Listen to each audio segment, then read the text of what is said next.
Je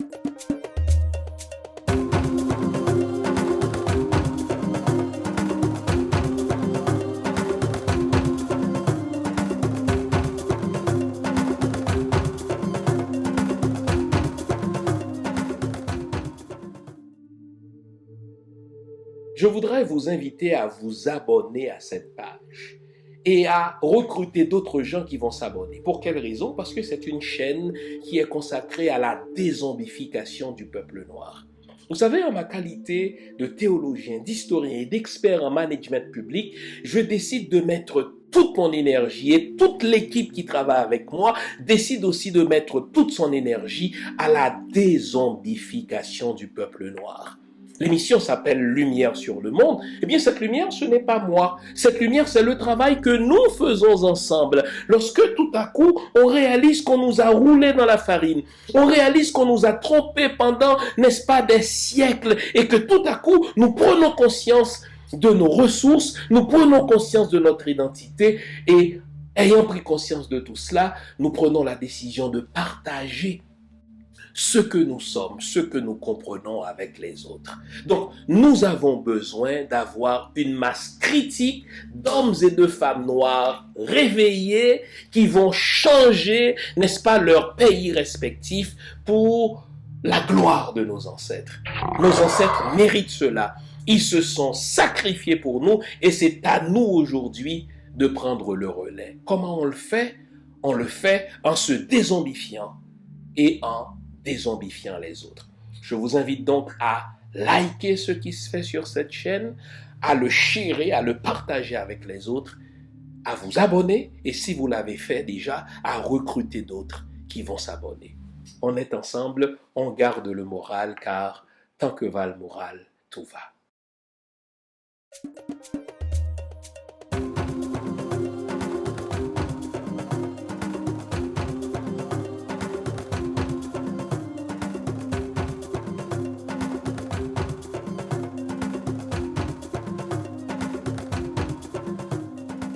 Comme il y a des hommes hyènes et des hommes panthères, je serais un homme juif, un homme cafre, un homme hindou de Calcutta, un homme de Harlem qui ne vote pas. L'homme famine, l'homme insulte, l'homme torture. On pouvait à n'importe quel moment le saisir, le rouer de coups, le tuer. Parfaitement le tuer, sans avoir de compte à rendre à personne, sans avoir d'excuses à présenter à personne. Un homme juif, un homme pogrom, un chiot, un mendigo. Ma bouche sera la bouche des malheurs qui n'ont point de bouche. Ma voix, la liberté de celle qui s'affaisse au cachot du désespoir. Cahier d'un retour au pays natal, Aimé Césaire. Bonjour le monde, bonjour mesdames, bonjour messieurs, bienvenue à cette autre édition de l'émission Lumière sur le monde. Comment allez-vous? J'espère que vous avez passé une bonne semaine et que vous êtes prêts à passer cette heure avec nous. Le 11 novembre, c'est le jour du souvenir, c'est le jour qui rappelle la fin de la Première Guerre mondiale.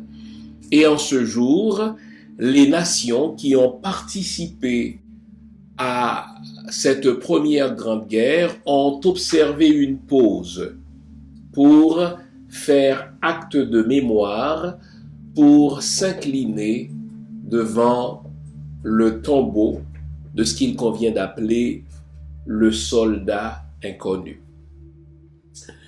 Sauf que, précisément parce que c'est célébré en Occident, on a l'impression que dans la manière dont c'est présenté, dans la manière dont les discours sont prononcés, on a l'impression que ce soldat inconnu est un soldat occidental, un soldat blanc.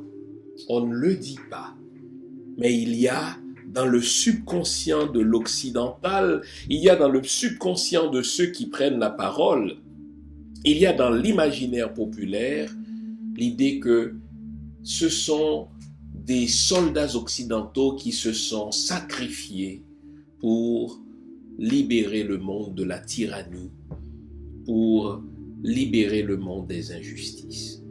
Vous savez, ça a un nom, ça s'appelle le racisme de représentation. On va en parler de ce racisme de représentation à cette émission. Et vous verrez que par racisme de représentation, c'est beaucoup de choses, c'est beaucoup d'outils, c'est beaucoup de subtilités, c'est beaucoup de messages. Et il nous faut à un moment donné nous arrêter devant ce tableau et nous dire, mais comment se fait-il qu'on représente les choses comme ça? Allez donc vous faire une tasse de thé, une tasse de café, une tasse de chocolat chaud. Offrez-vous tout ce qui est de nature à vous garder éveillé. Nous allons ce matin encore nous dire les vraies affaires. À tout à l'heure, restez là. Je vous reviens après la pause que voici. À bientôt.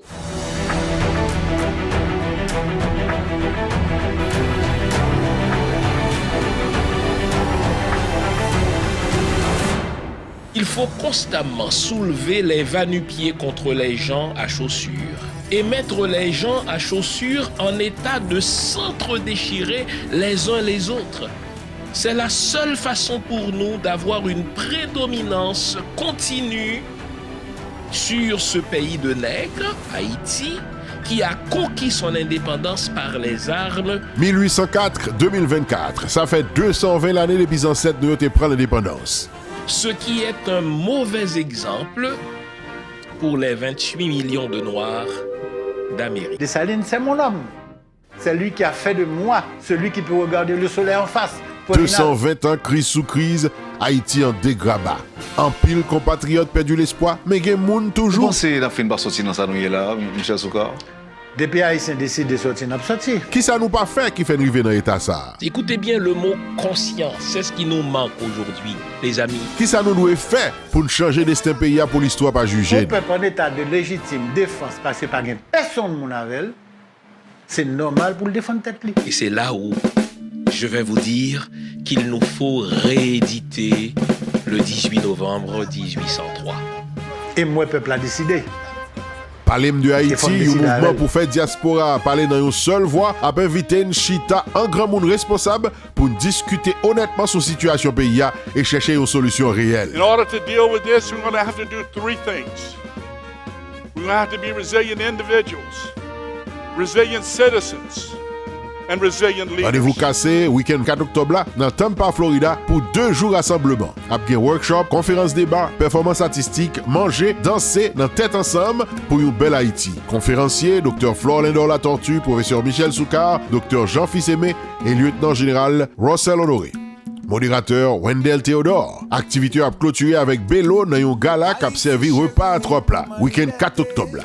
Rendez-vous c'est dans Tampa, Florida, dans l'hôtel Hilton Tampa Airport West Shore, 2225 North Louis Avenue. Pour plus d'informations, relez dans 813 327 96 38 ou sinon visitez palemdehaïti.com. Pas de cacher l'ombre là.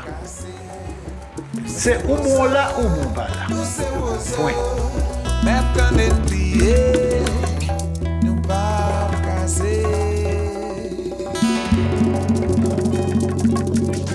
Voilà, avant la pause, on s'était promis de parler de ce qu'on appelle le racisme de représentation. Le racisme de représentation, il est subtil.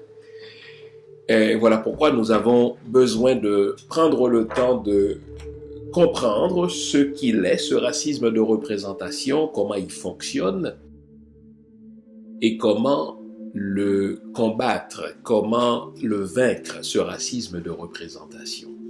Bon, commençons par une définition simple et claire. Par racisme de représentation, on entend la façon dont on se représente l'autre dans une collectivité multiethnique, mais on représente l'autre en le réduisant à un attribut qui est statique, ça veut dire qui est le même, et un attribut dégradant. Je reprends. Par racisme de représentation, on entend la manière dont on se représente l'autre dans une société multiethnique en le réduisant à un attribut statique qui ne change jamais par définition et un attribut dégradant. Exemple. Si je dis mafia en Occident, vous pensez presque automatiquement à la mafia italienne. Si je dis argent, vous pensez presque automatiquement à la communauté juive. Si je dis terrorisme, vous pensez presque automatiquement à la communauté arabe. Si je dis proxénétisme, dealer de drogue, vous pensez presque automatiquement aux noirs.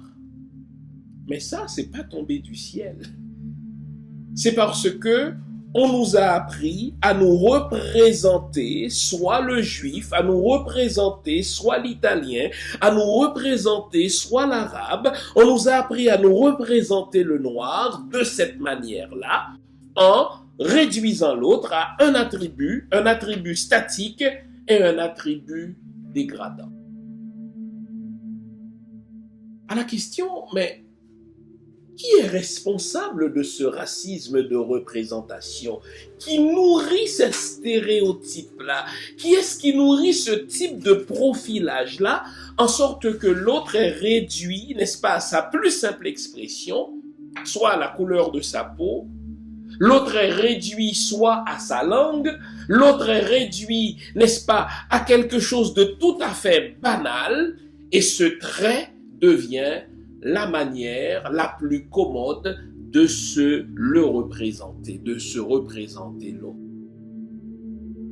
Eh bien, pour répondre à la question, à savoir, mais qui est responsable de ce racisme de représentation, il faut se rappeler comment fonctionne une collectivité. On n'y pense pas toujours, mais toute collectivité vit grâce à ce qu'on appelle des animateurs sociaux.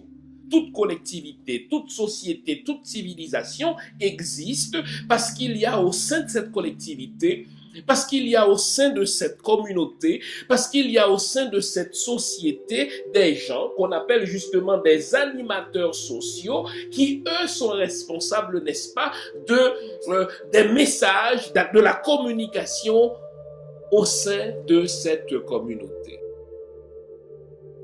Un bel exemple de cela, c'est la famille. Notre premier contact avec l'humain, notre premier contact avec l'autre, notre premier contact avec la communauté transite par la famille. Et on le sait, aucun enfant ne naît raciste.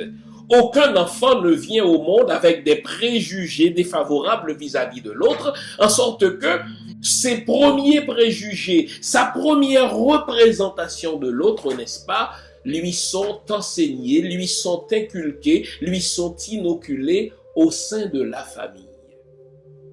On remarque qu'un enfant de 6 ans, un enfant de 4 ans, un enfant de 5 ans peut passer une remarque proprement raciste et tout à coup on est étonné, on dit mais où est-ce qu'il a entendu cela? Mais il l'a sûrement entendu dans la famille, il l'a entendu dans un film, il l'a entendu, n'est-ce pas, plus tard à la garderie, parce que la famille c'est justement le premier pôle de représentation dans la société. À part la famille, il y a l'école, évidemment, parce que l'école, c'est, par définition, un lieu de transmission de savoir, pas seulement des savoirs formels, mais également des savoirs informels. Prenez donc un manuel d'histoire. Prenez, exemple, un manuel du cours éthique et culture religieuse, ce cours par lequel on initie le jeune à l'ensemble des religions, à l'ensemble des discours religieux qui se pratiquent autour de lui. Vous allez voir, on va toujours représenter la religion de l'autre de la même manière. Lorsqu'on va vous parler par exemple de l'islam, on va vous présenter une femme voilée. Comme si toutes les musulmanes étaient voilées. La vérité, c'est que toutes les musulmanes ne sont pas voilées. On va vous présenter le pratiquant juif d'une certaine manière, mais d'une manière typique, en sorte que l'enfant se représente de cette manière-là, presque exclusivement l'autre. C'est subliminal, mais c'est l'ensemble de ces images, c'est l'ensemble de ces stéréotypes qui vont faire en sorte que l'enfant, en grandissant, finisse par se représenter l'autre en un seul attribut, en un attribut statique, dis-je, et souvent en un attribut dégradant. Vous nous l'avez demandé, nous avons le plaisir de vous apprendre que désormais, nos émissions, toutes nos émissions, sont disponibles avec des sous-titrages en 3 langues, en français, en anglais et en créole. Nous sommes conscients que l'émission Lumière sur le monde est devenue une véritable plateforme familiale autour de laquelle des parents et des enfants se réunissent pour s'informer de ce qui se fait en Haïti, en Afrique ou ailleurs dans le monde. Pour vous faciliter la vie, nos émissions sont désormais disponibles avec des sous-titrages en 3 langues, français, créole et anglais. Nous progressons avec vous, nous marchons avec vous, de manière à relever nos communautés et nos peuples. Nouveau, toutes nos émissions sont disponibles avec des sous-titrages en français, en anglais et en créole. Par pôle de représentation, il faut aussi parler de la manière dont nos collectivités racontent leur propre histoire.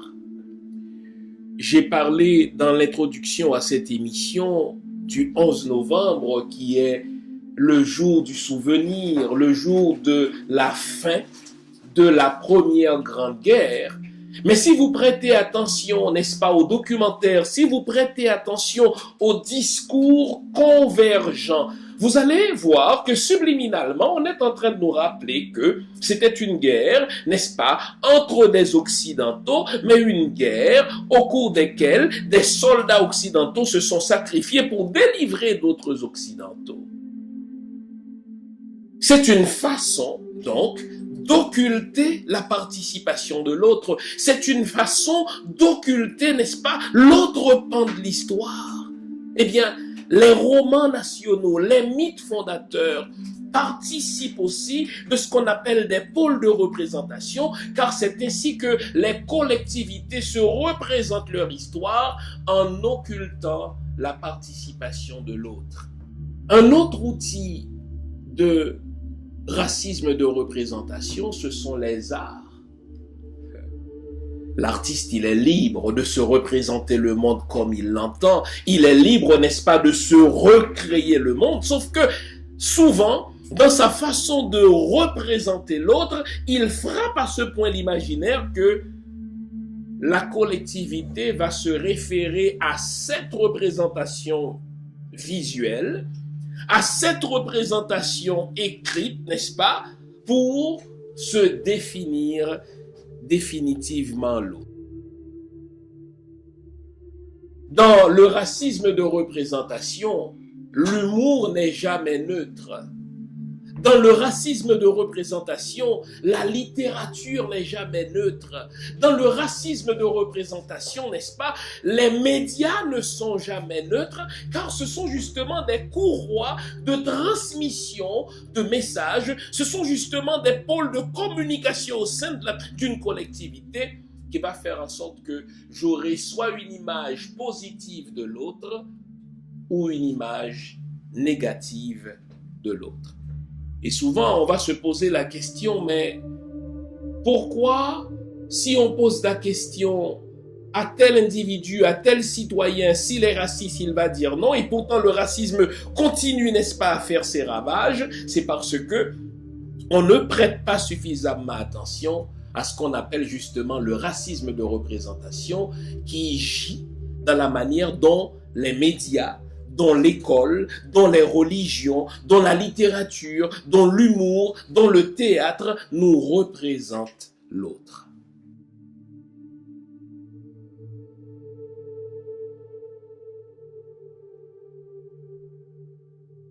Maintenant qu'on a vu ce que c'est que le racisme de représentation, qu'on a vu aussi comment il fonctionne dans une société grâce à des animateurs sociaux, et par animateurs sociaux, vous le comprenez, il ne s'agit pas seulement d'individus, il s'agit, n'est-ce pas, d'institutions, il s'agit de véritables pôles de transmission de messages au sein d'une collectivité. Maintenant qu'on a vu donc ce que c'est que le racisme de représentation, posons-nous la question, mais comment en finir avec ce racisme de représentation? Je voudrais donc voir avec vous, dans les prochaines minutes, quelques outils, quelques moyens pour en venir à bout de ce qu'on appelle le racisme de représentation. Eh bien, on vient à bout du racisme de représentation en prêtant attention justement à ce qui est véhiculé sur l'autre, à ce qui est véhiculé sur nous dans les pôles de représentation par les animateurs sociaux.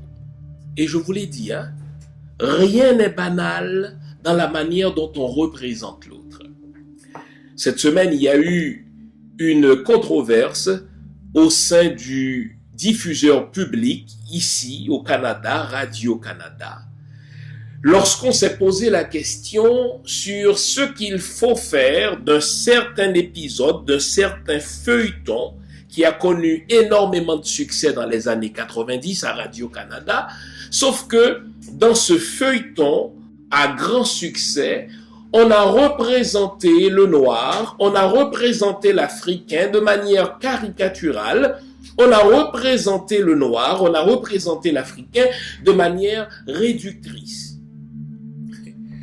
C'était curieux qu'après avoir posé la question, que ce soit des journalistes blancs, des animateurs sociaux blancs qui se sont rencontrés pour finalement dire que l'épisode en question fait partie de notre histoire et qu'on n'a pas à l'enlever. Il suffit d'ajouter une note disant que cet épisode a été enregistré en telle année où les sensibilités culturelles n'étaient pas les mêmes. Deux choses à faire remarquer. Non seulement ce sont des animateurs sociaux blancs qui se sont posé la question, mais c'est encore des animateurs sociaux blancs qui ont fait des recommandations pour savoir est-ce qu'on garde cet épisode ou bien est-ce qu'on ne le garde pas. Or, cet épisode parle justement des autres. Cet épisode parle des Noirs, il parle des Africains. C'est comme si les animateurs sociaux blancs continuent de décider pour des Noirs de ce qu'il faut dire des Noirs à la collectivité. On parle de nous comme si nous étions absents.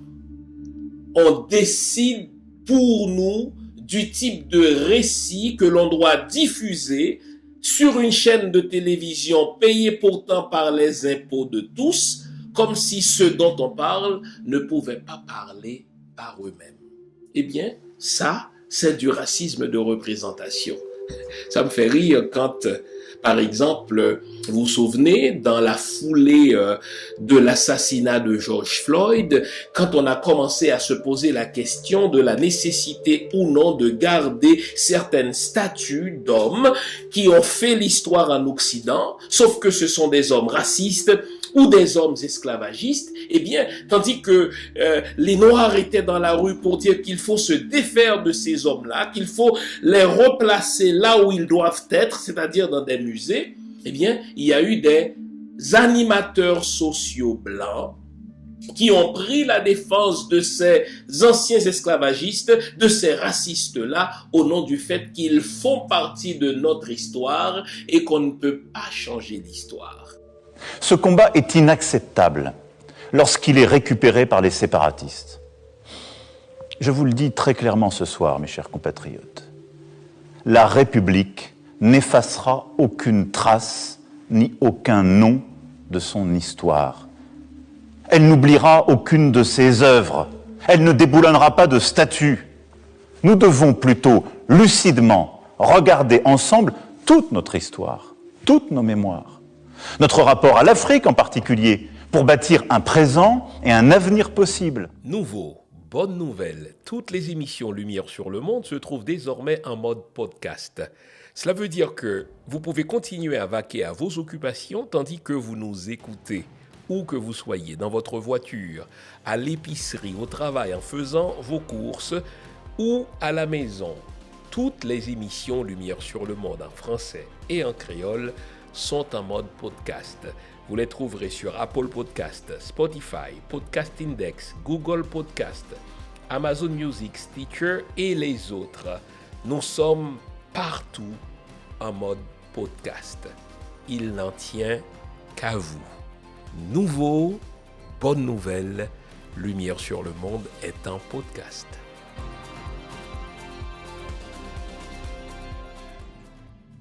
Il ne s'agit pas de refaire l'histoire, mais il s'agit de recadrer l'histoire de manière à ce que les messages qui sont véhiculés sur l'autre, n'est-ce pas, correspondent à l'identité de l'autre et non à une caricature de l'autre. Puisque par cet exemple de Radio-Canada, on vient de voir que souvent ce sont les autres qui décident pour nous de ce qu'ils doivent dire sur nous et de ce qu'ils doivent garder sur nous dans leur discours qu'ils véhiculent, eh bien, une deuxième façon de vaincre le racisme de représentation, c'est en investissant nous-mêmes, en occupant les lieux de représentation dans une collectivité.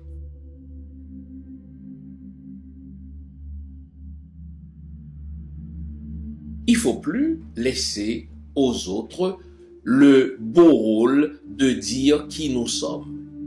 Il ne faut plus laisser aux autres de jouer le rôle d'animateurs sociaux comme si nous étions, n'est-ce pas, absents du débat social. Heureusement pour nous, il n'y a pas que les médias traditionnels. Heureusement pour nous, il n'y a pas que le journalisme traditionnel. Les médias sociaux sont aujourd'hui à portée de tous. Nous devons les investir, ces médias-là. Nous devons investir les lieux de représentation, les pôles de représentation, de manière à être responsables nous-mêmes du discours qui est véhiculé sur nous. Car, qu'on se le dise, l'histoire, c'est jamais des faits bruts. Qu'on se le dise, le journalisme, c'est jamais la représentation objective d'un fait. C'est un certain récit, c'est un certain narratif d'un fait. Et dès qu'on dit récit, dès qu'on dit narratif, il y a concurrence de récit, il y a concurrence de narratif. Et selon qu'on est plus ou moins favorable à un individu, selon qu'on est plus ou moins favorable à une communauté, selon qu'on est plus ou moins favorable à un groupe ethnique, on va présenter le narratif de manière à le ou à la faire mal paraître. D'où la nécessité pour nous d'investir ces lieux de représentation, d'où la nécessité pour nous d'occuper les champs de représentation dans notre collectivité.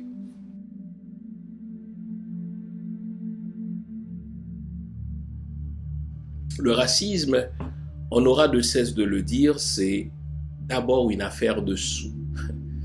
En anglais, ils disent money talks. Chez nous, en Haïti, on dit l'argent et les pédioles. Vous savez, quand tu as les moyens économiques de tes projets, quand tu as les moyens économiques de tes prétentions, l'autre ne t'aimera peut-être pas, mais il te respectera. J'étais tellement ravi cette semaine de visionner un documentaire qui fait état d'un véritable mouvement aux États-Unis par lequel les Noirs commencent véritablement à consommer noir, un véritable mouvement par lequel les Noirs qui ont de l'argent aux États-Unis, n'est-ce pas, retirent leur argent des banques qui appartiennent à des intérêts ils se trouvent dans d'autres communautés pour les placer dans des banques qui appartiennent à la communauté noire. Mais bravo! Et c'est des gens qui font partie de l'élite, de l'entertainment. C'est des gens, n'est-ce pas, qui font partie de l'élite d'affaires. Ils comprennent véritablement que le racisme de représentation, c'est une affaire de sous. Et quand on se donne les moyens financiers pour faire avancer ces projets, eh bien l'autre finit par nous respecter. On vainc le racisme de représentation en dénonçant chaque geste de racisme de représentation dans notre société. Et c'est là où j'invite les parents à être vigilants. C'est là où j'invite les parents, n'est-ce pas, à prêter attention à ce qui est écrit dans des manuels scolaires. Il y a une telle façon de représenter le noir, il y a une telle façon de représenter notre culture, il y a une telle façon de nous représenter qui, même si elle paraît banale, cette façon-là, finit par miner la confiance de l'enfant en lui-même, finit par faire croire à l'enfant qu'il est inférieur à l'autre. Nous devons prêter attention, n'est-ce pas, à chaque geste qui ne correspond pas à notre identité, à chaque geste qui nous réduit, n'est-ce pas, ne serait-ce qu'à notre couleur de peau, pour dénoncer cela et demander que le conseil scolaire, demander que les commissions, demander que le ministère, n'est-ce pas, de l'éducation change cette représentation, car c'est ainsi qu'on nourrit le racisme, c'est ainsi qu'on nourrit le profilage.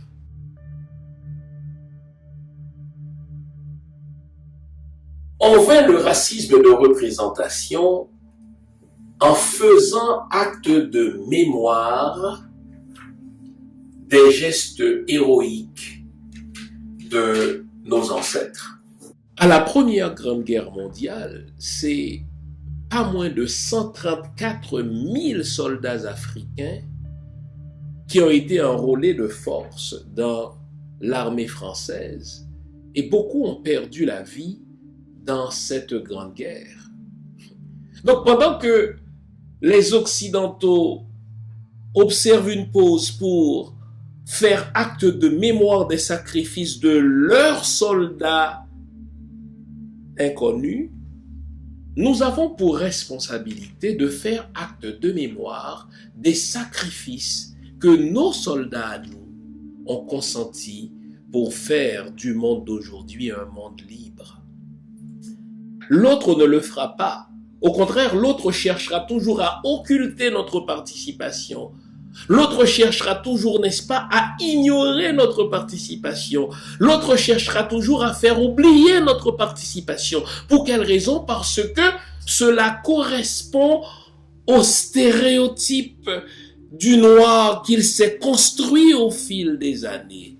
Mais ce sont des chefs d'État des pays noirs qui doivent rappeler par des actes de mémoire, qui doivent rappeler par des monuments, qui doivent rappeler par des bustes que, pas moins de 134 000 soldats noirs ont été enrôlés, entre autres, dans l'armée française lors de la Première Guerre mondiale.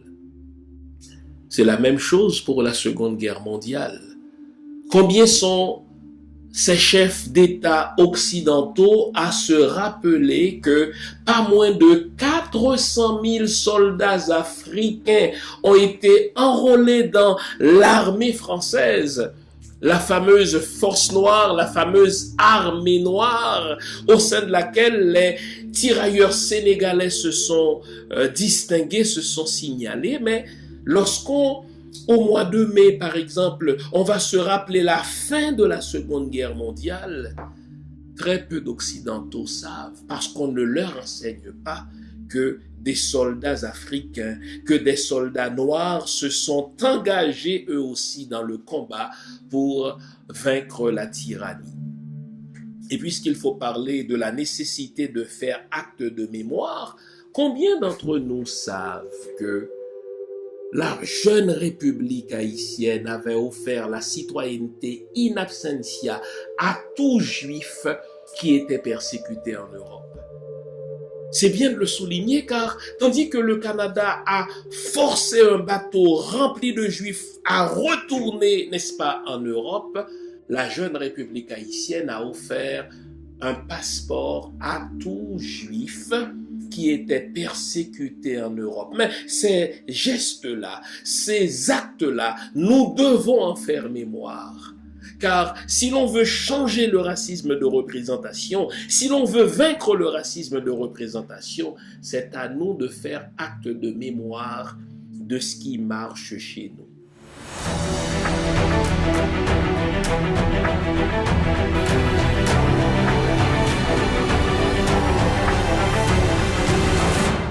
1804-2024, ça fait 220 l'année depuis ancêtres nous te prend l'indépendance. 220 ans crise sous crise, Haïti en dégrabat. En pile compatriotes perdu l'espoir, mais gen moun toujours. Qui ça nous pas fait qui fait arriver dans l'état ça? Qui ça nous doit faire pour changer destin pays pour l'histoire pas juger? Parler de Haïti, un mouvement pour faire diaspora, parler dans une seule voix, a invité une chita en grand monde responsable pour discuter honnêtement sur situation pays et chercher une solution réelle. Rendez-vous cassé, week-end 4 octobre là, dans Tampa, Florida, pour 2 jours rassemblement. Ap gen workshop, conférence débat, performance artistique, manger, danser, dans tête ensemble pour une belle Haïti. Conférencier, Dr. Flore Lindor La Tortue, professeur Michel Soukar, Dr. Jean Fils-Aimé et lieutenant général Russell Honoré. Modérateur Wendell Théodore. Activité à clôturer avec Bello dans un gala qui a servi repas à 3 plats. Week-end 4 octobre. Rendez-vous c'est dans Tampa, Florida, dans l'hôtel Hilton Tampa Airport West Shore, 2225 North Louis Avenue. Pour plus d'informations, relez dans 813 327 96 38 ou sinon visitez palemdehaiti.com. Pas de cacher l'ombre là. C'est où mon là ou mon pas là. Point.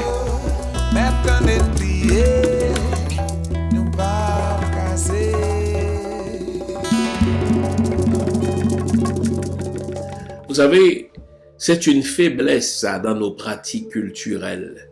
Nous n'aimons pas honorer nos ancêtres. Nous ne nous arrêtons pas suffisamment pour faire acte de mémoire, n'est-ce pas, des gestes de ceux qui nous ont précédés et grâce à qui nous existons aujourd'hui. L'Occident est très fort là-dedans, quitte à biaiser l'histoire. L'Occident est très fort là-dedans, quitte à occulter une partie de l'histoire. Eh bien, c'est à nous de comprendre que si nous voulons avoir une meilleure représentation, dans les médias, si nous voulons avoir une meilleure représentation sociale, nous devons faire acte de mémoire de ces gestes héroïques qui ont été posés par nos ancêtres. Conséquemment, si nous devons vaincre le racisme de représentation, nous devons apprendre à organiser des événements qui honorent ceux qui se sont démarqués, ceux qui se sont signalés, soit par leur talent, soit par leur bravoure, soit par leur invention. Vous savez, quand on étudie l'histoire des inventions, nous avons souvent l'impression, et ce n'est pas, n'est-ce pas un hasard, c'est un fait exprès, nous avons souvent l'impression que les grandes inventions sont l'œuvre d'occidentaux, que les grandes inventions, n'est-ce pas, peu importe le domaine, c'est l'œuvre, n'est-ce pas, de mathématiciens occidentaux, c'est l'œuvre d'ingénieurs occidentaux, c'est l'œuvre d'artistes occidentaux. Savez-vous pourquoi? C'est parce que nous, les Noirs, nous, les Afro-descendants, nous ne soulignons pas suffisamment les œuvres ou les inventions des nôtres. Quand nous laissons passer leurs inventions, quand nous laissons passer leurs œuvres, eh bien, l'occidental, lui, il honore les siens. Il souligne, n'est-ce pas, le travail des siens. Et là, on laisse la fausse impression que les grandes inventions, les grandes œuvres, n'est-ce pas, les grands progrès sont l'apanage d'occidentaux. Si nous voulons vaincre le racisme de représentation, nous devons être jaloux de notre réputation de peuple.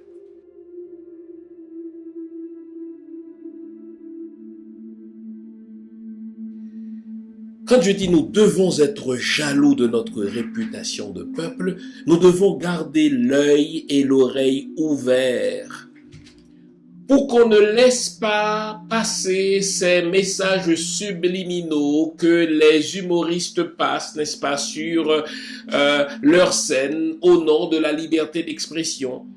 Pour qu'on ne laisse pas passer, n'est-ce pas, ces titres que certains romanciers utilisent au nom de la liberté d'expression. Pour qu'on ne laisse pas passer certains stéréotypes dans des films que les réalisateurs laissent passer au nom de la liberté d'expression. Est-ce que vous remarquez que jusque-là et généralement dans des films, il y a des rôles qui ont été conçus spécialement pour nous? S'il y a dans un hôtel des gens qui servent, eh bien c'est des noirs.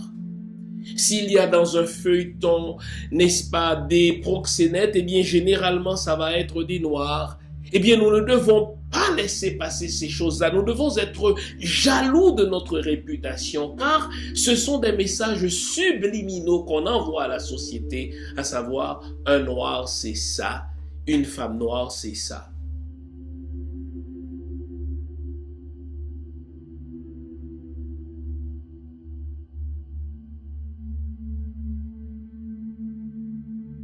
Si nous voulons vaincre le racisme de représentation, nous devons réécrire nos romans nationaux. Vous savez qu'il y a de ces formules qu'on utilise parce qu'on nous les a apprises à l'école. Par exemple, lorsqu'on va parler de l'esclavage des Noirs par les Européens, jusque-là, on nous a appris à l'école à utiliser l'expression commerce triangulaire, comme s'il y avait un véritable commerce entre nos ancêtres qui vendaient leurs frères et les Européens qui ne faisaient que les acheter.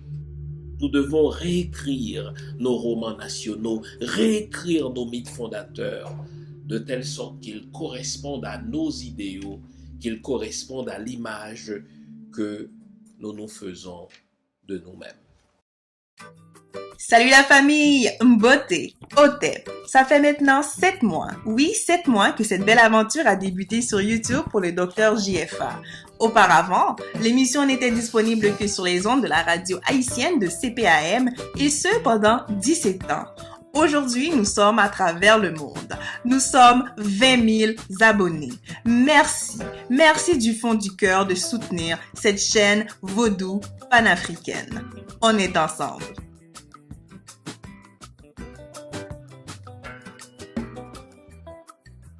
Je disais avant la pause qu'il nous faut être jaloux de notre réputation. Voyez-vous, il y a ce vieil adage, mais tellement rempli de sagesse qui nous rappelle que les linges sales se lavent en famille. Vous savez, aujourd'hui, grâce aux médias sociaux, nous avons un rare privilège de reprendre le contrôle de nos propres narratifs, de reprendre le contrôle de nos propres romans nationaux, de nos propres romans collectifs. Mais cela aussi recèle ses propres dangers, ses propres limites. Grâce aux médias sociaux, bien, certaines gens font passer, n'est-ce pas, des vidéos qui deviennent virales. Mais quand on regarde le contenu de ces vidéos, eh bien, c'est des vidéos qui envoient un message tellement destructeur de nos communautés. Il y a de ces humoristes, n'est-ce pas, qui prennent plaisir à reprendre des stéréotypes qui nous ont été inoculés pendant la période coloniale, des stéréotypes qui font l'affaire du blanc parce qu'ils confirment, n'est-ce pas, ces préjugés défavorables contre nous. Or, nous voilà qui les reprenons, ces stéréotypes-là, soit dans des blagues, soit dans des films, dans des vidéos, etc. Cela ne nous fait pas honneur. Et quand je dis que nous devons être jaloux de notre propre réputation, n'est-ce pas? Nous devons faire attention à ce que nous véhiculons nous-mêmes dans nos vidéos, à ce que nous véhiculons nous-mêmes dans nos livres, à ce que nous véhiculons nous-mêmes dans nos arts, à ce que nous véhiculons nous-mêmes, n'est-ce pas, que dis-je, dans nos divers modes d'expression. Faisons attention à cela car l'ennemi va l'utiliser contre nous. Lorsqu'il y avait cette fameuse controverse autour de l'utilisation du mot nègre, eh bien, j'ai entendu des blancs dire, écoutez, vous-même, vous l'utilisez entre vous. Pourquoi nous, on ne peut pas l'utiliser? Et souvent, lorsqu'on se fâche contre tel stéréotype, ils disent, mais pourquoi vous vous fâchez quand vous-même vous le véhiculez dans vos propres vidéos, dans vos propres films, dans vos propres humours? Vous vous demandez où trouver mes livres? Simple, sur mon site, prioritairement, www.jeanfils-aimé.com. Vous avez accès à tout ce que j'ai écrit. Où que vous vous trouviez dans le monde, nous livrons partout où c'est possible. Vous pouvez aussi avoir accès à mes livres par Amazon.ca. C'est un excellent cadeau à se faire ou à faire aux autres. Servez-vous-en. Cela m'amène à signaler le rôle que 4 grands animateurs sociaux remplissent dans une société. Puisqu'il nous faut combattre le racisme de représentation, eh bien, il nous faut nous intéresser à des animateurs sociaux qui ne remplissent pas toujours leur rôle. Premier animateur social, mais c'est l'école. L'école ne remplit pas son rôle, qui est de faire une meilleure représentation du noir aux yeux du noir.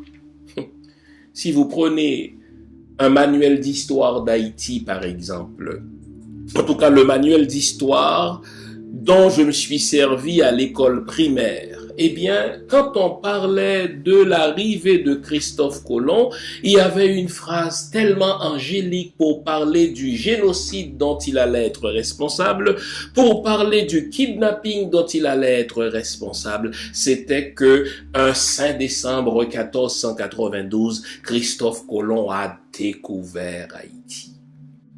En ce sens-là, l'école n'est pas, en tant qu'animateur social, dans son rôle de représentation positive, n'est-ce pas, que le noir doit faire de son histoire, mais dans son rôle aussi d'animateur social critique pour condamner les torts qui ont été commis à nos peuples. Christophe Colomb n'a pas découvert l'Amérique, il a envahi l'Amérique. Christophe Colomb n'a pas découvert l'Amérique, il est l'auteur d'un génocide terrible. Christophe Colomb n'a pas découvert l'Amérique, il est l'un de ceux dont l'avarice va favoriser le kidnapping de nos ancêtres. Donc, vous voyez, dans ce combat contre le racisme de représentation, l'école doit jouer son rôle. Nous avons commis la terrible erreur à la fondation de nos nations respectives de confier l'éducation de notre jeunesse, de confier l'éducation, n'est-ce pas, de nos jeunes, de confier l'école aux mains de ceux qui nous ont fait du tort. C'était une terrible erreur dont nous subissons encore les conséquences, parce que l'école, parce qu'elle a formé une certaine élite, cette école-là continue de transmettre une mauvaise représentation du noir au noir. Et en ceci, le blanc n'a qu'à nous regarder, car son œuvre se poursuit. Permettez-moi à ce sujet de citer notre frère Malcolm X qui, dans sa sagesse proverbiale, eut à dire « Seul un fou laissera ses ennemis éduquer ses propres enfants. » Et c'est cette folie que nous avons commise en confiant notre éducation, en confiant notre système scolaire à ceux qui nous ont colonisés, à ceux qui nous ont esclavagisés. En parlant d'animateur social qui ne remplit pas son rôle, donc je viens de dire l'école ne remplit pas son rôle, mais que dire de nos médias? En Haïti, on appelle nos médias, nos journalistes, les hommes de micro, des vendeurs de micro. C'est des hommes qui ne réalisent pas qu'ils sont détenteurs d'un privilège et qu'ils doivent utiliser ce privilège-là pour susciter un éveil communautaire, pour susciter un éveil collectif. Eh bien, ils utilisent au contraire leur position d'autorité, ils utilisent au contraire leur influence pour distraire, ils utilisent, n'est-ce pas, leur influence pour aliéner une population qui est déjà zombifiée. Moi, je les appelle les 4 zombificateurs de nos populations. Donc on a vu l'école comme animateur social, l'école comme zombificatrice. On voit, n'est-ce pas, les médias, ceux qui sont au micro, mais qui ne réalisent pas que quand on est au micro, on doit pouvoir utiliser cette position, on doit pouvoir utiliser ce privilège pour faire avancer une communauté, pour faire avancer, n'est-ce pas, nos populations. Il y a nos religions. J'ai présenté il y a quelques semaines une émission sur l'impact délétère des discours religieux sur nos populations. Je n'aurai cesse de le souligner car en vérité, si nos populations sont étourdies, si nos populations ne sont pas éveillées, c'est entre autres à cause du discours zombifiant de nos religions. Peu importe le nom que porte, n'est-ce pas, cette religion, ce sont des animateurs sociaux zombificateurs.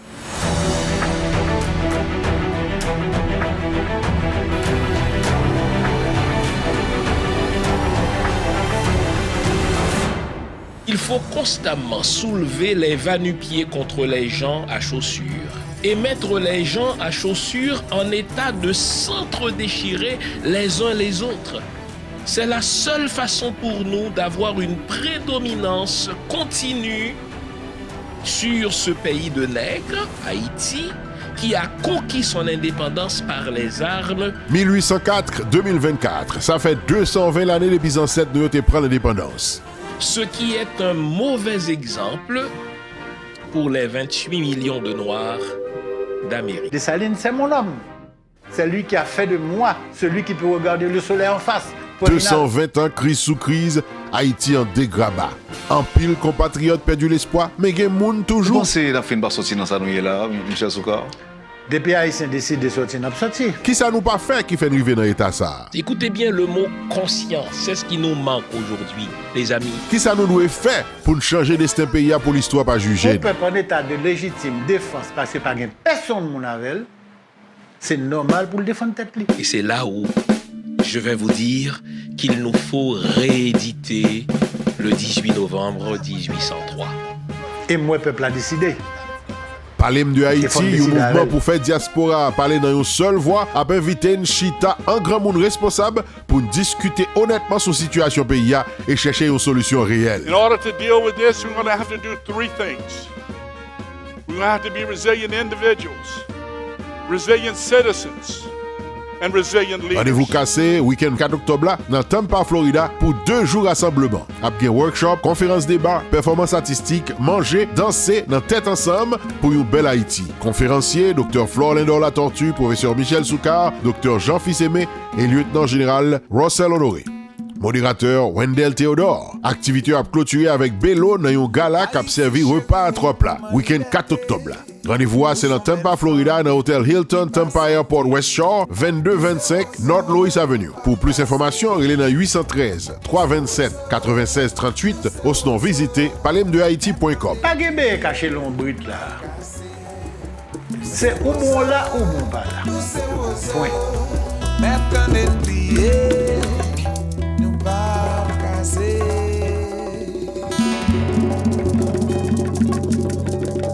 Et enfin, les élites traditionnelles. J'ai dit que nous ne sommes pas forts dans l'art de faire mémoire de ce qui a été accompli par nos ancêtres comme acte héroïque, comme acte de bravoure. Mais dans une société saine, quels sont ceux qui sont responsables de faire acte de mémoire? Ce sont les élites. Eh bien, chez nous, les élites font de l'argent, elles brassent des affaires, mais c'est tout ce qui les intéresse. Mais éveiller une communauté, conscientiser une communauté, travailler à son avancement, travailler à sa progression, cela ne les intéresse pas, d'où mon expression, l'école, les religions, les médias et les élites traditionnelles sont les 4 grands zombificateurs de nos communautés.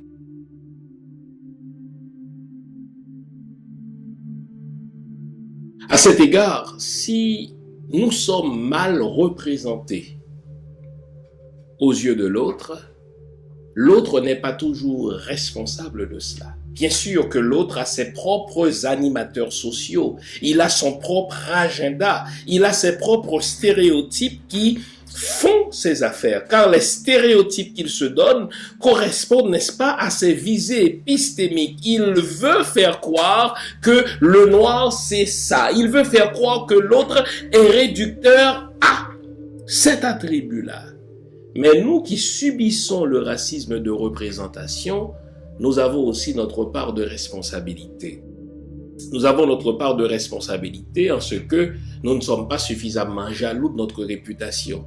Nous avons notre part de responsabilité en ce que nous ne faisons pas toujours la promotion de l'excellence dans nos communautés. Nous avons notre part de responsabilité en ce que nous nous contentons, n'est-ce pas, de ce qui est peu. Nous nous contentons, n'est-ce pas, de ce qui n'est pas normal, de ce qui n'est pas acceptable par l'autre, mais chez nous, nous l'acceptons comme si de rien n'était.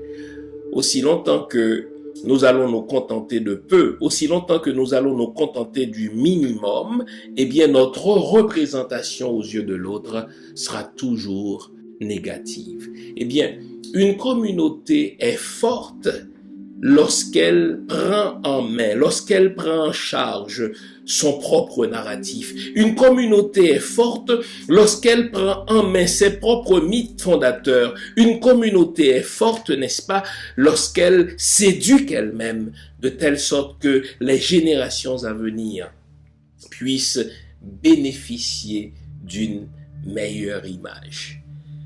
Nous n'avons rien à envier à l'autre en termes d'intelligence. Nous n'avons rien à envier à l'autre souvent en termes de réalisation. Mais si l'autre continue à nous représenter de manière négative, c'est aussi par notre faute. Parce que notre école, parce que nos discours religieux, parce que nos médias, parce que nos élites ne font pas leur boulot, eh bien l'autre occupe la place vide et il l'occupe à son avantage.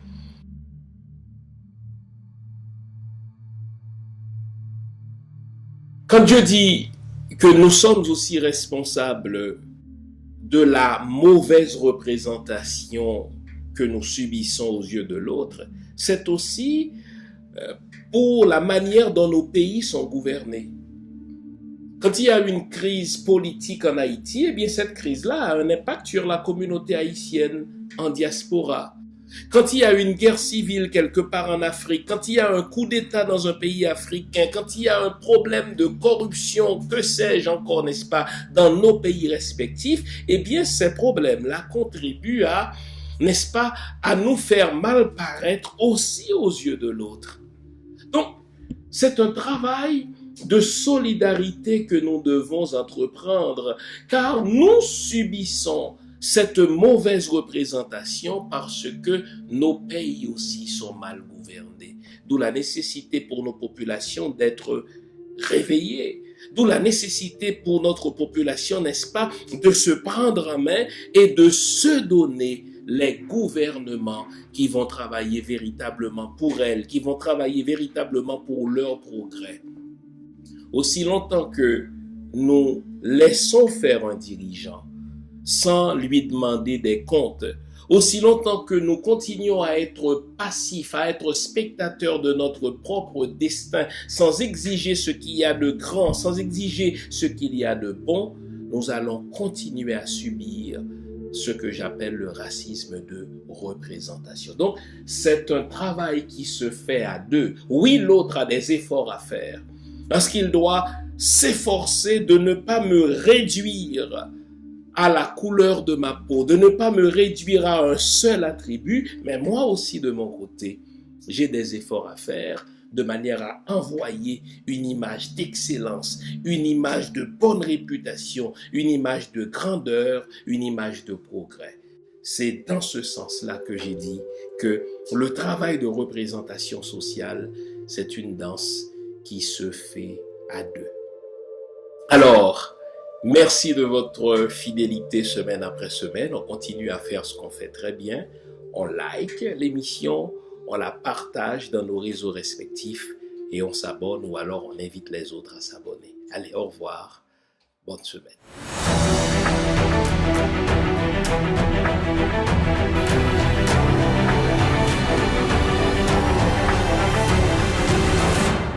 Il faut constamment soulever les va-nu-pieds contre les gens à chaussures et mettre les gens à chaussures en état de s'entre-déchirer les uns les autres. C'est la seule façon pour nous d'avoir une prédominance continue sur ce pays de nègres, Haïti, qui a conquis son indépendance par les armes. 1804-2024, ça fait 220 l'année depuis ancêtres nous ont pris l'indépendance. Ce qui est un mauvais exemple pour les 28 millions de Noirs d'Amérique. Dessalines, c'est mon homme. C'est lui qui a fait de moi celui qui peut regarder le soleil en face. 220 ans, crise sous crise, Haïti en dégrabat. En pile, compatriotes perdu l'espoir, mais il y a moun toujours. Bon, c'est la fin de sortir dans ça nous là, Michel Soukar. Depuis Haïtien décide de sortir, n'a pas sorti. Qui ça nous pas fait qui fait arriver dans l'état ça? Écoutez bien le mot conscience, c'est ce qui nous manque aujourd'hui, les amis. Qui ça nous doit faire pour changer destin pays pour l'histoire pas juger? On peut prendre un état de légitime défense parce que pas personne mon avec. C'est normal pour le défendre tête. Et c'est là où je vais vous dire qu'il nous faut rééditer le 18 novembre 1803. Et moi, peuple a décidé. Parler de Haïti, un mouvement pour faire diaspora, parler dans une seule voix, a invité une chita, un grand monde responsable pour discuter honnêtement sur la situation pays et chercher une solution réelle. In order to deal with this, we're going to have to do three things. We're going to have to be resilient individuals, resilient citizens, and resilient leaders. Rendez-vous cassé, week-end 4 octobre là, dans Tampa, Florida, pour 2 jours rassemblement. Après workshop, conférence débat, performance artistique, manger, danser, dans tête ensemble pour une belle Haïti. Conférencier, Dr. Flor Lindor La Tortue, professeur Michel Soukar, Dr. Jean Fils-Aimé et lieutenant général Russell Honoré. Modérateur Wendell Théodore. Activité à clôturer avec Bello dans un gala qui a servi repas à 3 plats. Week-end 4 octobre. Rendez-vous c'est dans Tampa, Florida, dans l'hôtel Hilton Tampa Airport West Shore, 2225 North Louis Avenue. Pour plus d'informations, il est dans 813 327 96 38 ou sinon visitez palemdehaïti.com. Pas de cacher l'ombre là. C'est ou bon là ou bon pas là. Point.